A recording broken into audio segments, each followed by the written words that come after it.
અંકલેશ્વરના ઉમરવાડા રોડ પર આવેલી એનસીટીએલની આગળ આવેલા આંબા અને ચીકુની વાડીમાંથી અજાણ્યા ઈસમો દ્વારા અંદાજે 1 લાખ રૂપિયાથી વધુની મશીનરીની ચોરી કરવામાં આવી છે. પ્રાપ્ત માહિતી મુજબ ચોરો વાડીમાં ઘૂસી આવીને વિવિધ કિંમતી મશીનો ચોરી કરીને ફરાર થઈ ગયા હતા. વાડીના માલિકે આખો ઘટનાક્રમ શહેર એ ડિવિઝન પોલીસ સ્ટેશનમાં રજૂ કરતા પોલીસે ગુનો દાખલ કરીને તપાસ શરૂ કરી છે.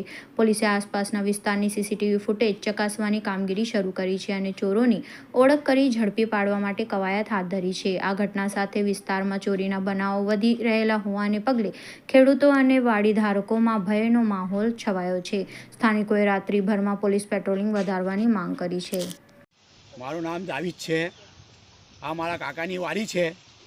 મારા કાકાની વાડીમાંથી અમે સવારમાં 10 વાગે આવ્યા તો અમને સામાન ઇજોડ દેખાયું ને અમારા વાડીમાં ચોરી થયેલી છે ને અમે અંદર આવીને જોયું તો ગેટનું તાળું તૂટેલું છે ને બધું લોખંડનું સામાન બધું જતું રહેલું છે. એમાં 2 લાકડા કાપવાના મશીન છે, એક દવા છાંટવાનું મશીન છે અથવા ટ્રેક્ટરનું બધું બહુ છૂટું છૂટું સામાન ગયેલું છે. કેટલા રૂપિયાનો અંદાજ છે? અમારો અંદાજ ઓછામાં ઓછા 1 થી 1.5 લાખ જેવો અમારો અંદાજ છે. તમે પોલીસને જાણ કરી? અમારે પોલીસને જાણ કરી છે. અમને પોલીસ ચોકીમાં અને અમારી વાડીની સામે જે ખેતર છે ત્યાંથી અમને થોડુંક સામાન મળ્યું ને અમે પોલીસ ચોકીમાં જઈને અરજી ફરિયાદી કરેલી છે.